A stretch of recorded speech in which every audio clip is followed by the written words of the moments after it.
Hi guys and welcome back to Harsha Skin Magic. कैसे हैं आप सब?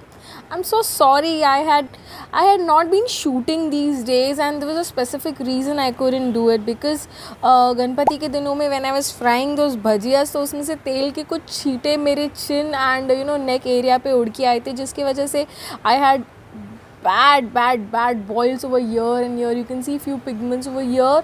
Yes, तो this was the reason मैं कोई मेकअप लुक नहीं कर पाई, मैं कोई प्रोडक्ट रिव्यू नहीं कर पाई क्योंकि स्किन पे कुछ लगा नहीं पा रही थी. तो I had to take this few days break. I missed you all so badly. How are you guys? Welcome back. So we are basically reviewing Maybelline New York Super Stay Matte Ink. And I am in shade 65 Seductress. Although I don't like much nude shades, but this is yes one out that I really like. Talking about its packaging, this usually comes into this kind of plastic packaging. And talking about its shelf life, it is having a shelf life of it's having a shelf life of 3 years. And अगर मैं बात करूँ इसके shade की तो this is the shade that I'm wearing. Now you'd be wondering that why I'm reviewing this product which is like ages from now. Not ages from now but yeah काफ़ी comparatively launch होके इसे time हो चुका है. But if you check its reviews on Nykaa, on Amazon, on Purple, आपको randomly बहुत सारे ऐसे लोग देखेंगे जो ये कंप्लेन करते हैं कि ये लिप इंक लगाने के बाद उनके लिप्स थोड़े ड्राई हो जाते हैं, थोड़ा रबर टाइप फीलिंग आ जाती है, थोड़ा वो स्क्रब होके निकलने लगता है एंड लिप्स को थोड़ा सा अनइवन रखता है. So although it claims to be a 16 hour lip ink, तो ये क्यों होता है? So basically more than reviewing this product I wished to show you how to use this product in order so that it should stay for 16 long hours. And yes guys, this does this good damn job.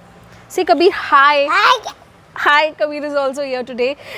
Basically I shoot early in the morning because rest of the time तो ये जनाब उठे रहते हैं, तो आज ये भी जल्दी उठ चुके हैं मम्मा को शूटिंग करते देख. Let's start the video and we'll check out how to apply this.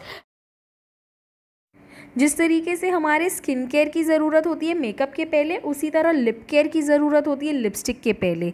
ये एक बहुत असेंशियल स्टेप है जो हम में से काफ़ी लोग मिस कर देते हैं, जिस वजह से हमारे लिप्स एक तो डिस्कलरेशन भी होने लगता है और लिप्स ड्राई आउट भी होने लगता है. तो लिप बाम आप प्लीज़ अप्लाई किया कीजिए लिपस्टिक के पहले, स्पेशली द मैट वंस. वो आपके लिप्स को ड्राई आउट कर देती हैं. तो यहाँ पे मैंने लिप बाम लगा के 5 से 10 मिनट तक छोड़ दिया. उसके बाद मैंने ली ये सुपर सेक्सी लिपस्टिक जो कि न्यूड शेड में थी, which claims it stays on your lips for 16 hours. And yes girls, it does. आपको पहले लिप बाम लगाना है. लिप बाम को 10 मिनट तक आपको लिप्स पे रहने देना है. इफ़ यू वांट आप एक्सेस लिप बाम हटा दीजिए और उसके बाद इसके बहुत ही ब्यूटीफुल वाले एप्लीकेटर के साथ आप अच्छे से लिप्स पे इसे लगा दीजिए.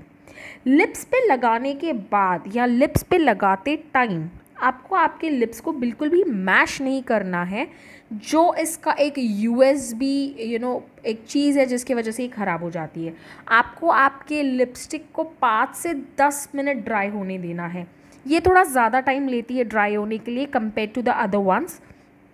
तो यहाँ पे मैंने अच्छे से लिपस्टिक लगा ली और इसे लगाने के बाद हमें इसे 5 से 10 मिनट तक बस ड्राई आउट होने देना है, क्योंकि उस टाइम पे ये स्टिकी होती है.